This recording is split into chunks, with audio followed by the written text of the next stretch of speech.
मेरे 10th class के students, आज हम आपके साथ कार्बन एंड इट्स कंपाउंड का सेकंड वीडियो शेयर कर रहे हैं। आज का टॉपिक है एलोट्रॉप्स ऑफ कार्बन। एलोट्रॉप का मतलब होता है कि किसी एलिमेंट की डिफरेंट स्ट्रक्चरल फॉर्म जिनमें केमिकल कंपोजिशन तो सेम होता है लेकिन एटम्स का अरेंजमेंट डिफरेंट होता है, फिजिकल प्रॉपर्टीज डिफरेंट होती हैं, केमिकल प्रॉपर्टीज सेम होती हैं, उन्हें हम एलोट्रॉप्स कहते हैं।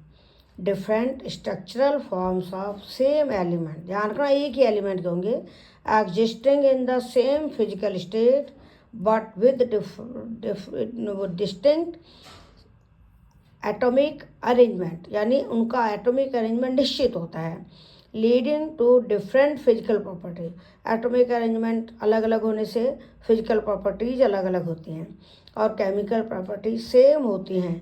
इन डिफरेंट स्ट्रक्चरल फॉर्म्स को हम क्या कहते हैं? एलोट्रॉप्स। एक ही एलिमेंट के होंगे, ये ध्यान रखना, सबका एटॉमिक नंबर सेम होगा, सबका सिंबल सेम होगा। डायमंड एंड ग्रेफाइट ये कार्बन के क्रिस्टलाइन एलोट्रॉप हैं। Oxygen O2 and ozone O3 ये ऑक्सीजन के एलोट्रॉप्स हैं। Red phosphorus and white phosphorus ये फास्फोरस के एलोट्रॉप्स हैं। ये मैंने इसलिए बताया क्योंकि इनका क्वेश्चन आता है। Rhombic sulphur and monoclinic sulphur ये सल्फर के एलोट्रॉप्स हैं। पूछा जाता है कि सल्फर के कौन कौन से एलोट्रॉप्स हैं। अब है कि डायमंड एंड ग्रेफाइट ये क्रिस्टलाइन एलोट्रॉप्स हैं कार्बन के। दोनों में कार्बन एटम्स ही होते हैं लेकिन स्ट्रक्चर डिफरेंट है। इसमें देखिए हमने डायमंड की स्ट्रक्चर कैसे बनाई है। पहले एक कार्बन बनाया, उस पर 4 कार्बन टेट्राहेड्रली जोड़े, यानी एक ऊपर 3 नीचे। फिर इस कार्बन पर 4 कार्बन जोड़ो, एक ऊपर 3 नीचे। फिर इससे जुड़ता हुआ कार्बन है, इस पर भी 4 कार्बन जोड़ो, यानी जाल बना लो, 3 डायमेंशनल नेटवर्क बनेगा। पर ध्यान रखना हर कार्बन पर 4 ही कार्बन जुड़े होंगे। हर कार्बन पर कितने कार्बन जुड़े होंगे? 4। इसकी रिजिड स्ट्रक्चर है क्योंकि 3 डायमेंशनल नेटवर्क लाइक स्ट्रक्चर है, इसलिए ये डायमंड बहुत हार्ड है। इसमें कार्बन कार्बन स्ट्रॉन्ग बॉन्ड हैं जिनको तोड़ने के लिए बहुत ज़्यादा एनर्जी चाहिए। तो ये डायमंड नेचर में मिलने वाला हार्डेस्ट मटेरियल है। हर कार्बन एटम 4 कार्बन से घिरा है। ये भी क्वेश्चन आता है कि एक कार्बन कितने कार्बन से घिरा है, तो आप लिखोगे हर कार्बन 4 कार्बन से घिरा है टेट्राहेड्रली, जिसमें 2 बॉन्ड के बीच का एंगल होता है 109 डिग्री 28 मिनट। इसको बॉन्ड एंगल कहते हैं। 2 पास पास वाले बॉन्ड के बीच के एंगल को क्या कहते हैं? Bond angle. ये कितना होता है, ये भी एग्जाम में क्वेश्चन आता है। तो बॉन्ड एंगल है 109 degree 28 minute. Covalency of each carbon atom, ये भी क्वेश्चन पूछा जाता है कि हर कार्बन की कोवैलेंसी कितनी है, यानी हर कार्बन कितने कोवैलेंट बॉन्ड बना रहा है। तो आप लिखेंगे 4। हर कार्बन 4 कोवैलेंट बॉन्ड बना रहा है। ये डायमंड किस काम आता है? ग्लास कटर के रूप में।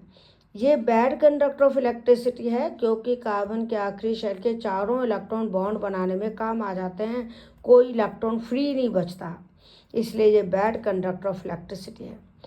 डायमंड नेचुरली हार्डेस्ट मटेरियल है क्योंकि 3 डायमेंशनल नेटवर्क लाइक स्ट्रक्चर है।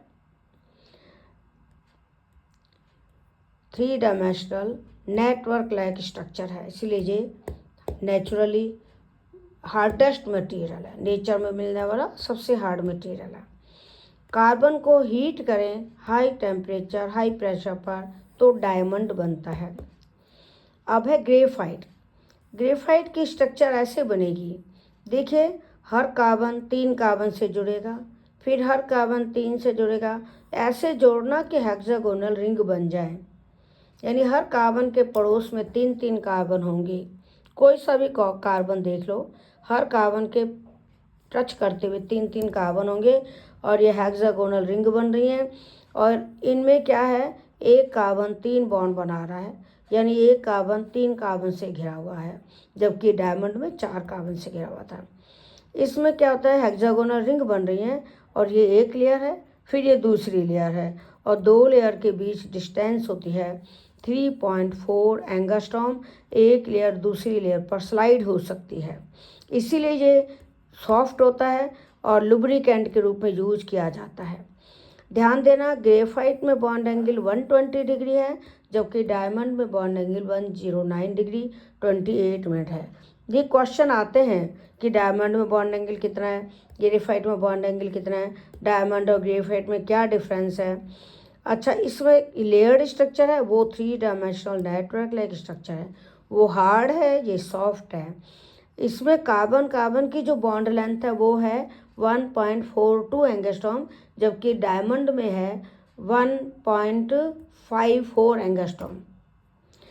डायमंड में चारों इलेक्ट्रॉन बॉन्ड बनाने में काम आ जाते हैं, तो वो बैड कंडक्टर है, जबकि ग्रेफाइट में कार्बन के 3 इलेक्ट्रॉन तो बॉन्ड बनाने में काम आ जाते हैं, चौथा इलेक्ट्रॉन फ्री है, जो कभी इस कार्बन से जुड़ जाएगा, कभी इससे, तो डी लोकेलाइज्ड बॉन्ड बनाएगा। तो इसीलिए कार्बन की ग्रेफाइट जो है वो फ्री इलेक्ट्रॉन के कारण गुड कंडक्टर ऑफ इलेक्ट्रिसिटी है। ये लेयर्स का डिफरेंस बता दिया, लुब्रिकेंट के रूप में यूज होता है बता दिया। ग्रेफाइट को ब्लैक लैड कहते हैं क्योंकि ये काला निशान छोड़ता है। जब हम इससे लिखते हैं तो एक लेयर हट जाएगी तो फिर काला निशान आएगा, इसलिए इसको ब्लैक लैड कहते हैं। और इसको लैड पेंसिल जो आप लोग यूज करते हो लिखने के लिए, HB पेंसिल, उसमें यूज करते हैं। इसका बॉन्ड एंगल हमने 120 डिग्री बता दिया। Graphite is good conductor of electricity due to presence of free electron. ये भी एक क्वेश्चन तैयार हो गया, हर लाइन पैराग्राफ का एक एक क्वेश्चन है। Graphite is better lubricant at moon due to less gravitational acceleration. ये सबसे इम्पॉर्टेंट है, आप लोगों ने फिजिक्स में पढ़ा है ग्रेविटेशनल एक्सेलरेशन स्मॉल g। तो मून पर ग्रेविटेशनल एक्सेलरेशन अर्थ के बजाय 1/6 है, इसीलिए मून पर जो ग्रेफाइट है वो बेटर लुब्रिकेंट है। इनको पढ़िए, कोई दिक्कत हो तो कमेंट में लिखिए। All the best, thank you. हम बहुत जल्दी कार्बन एंड कंपाउंड के जो 10-12 वीडियो बनेंगे वो हम जल्दी आपके साथ शेयर करेंगे। चिंता मत करो, पढ़ाई मन लगा कर करो।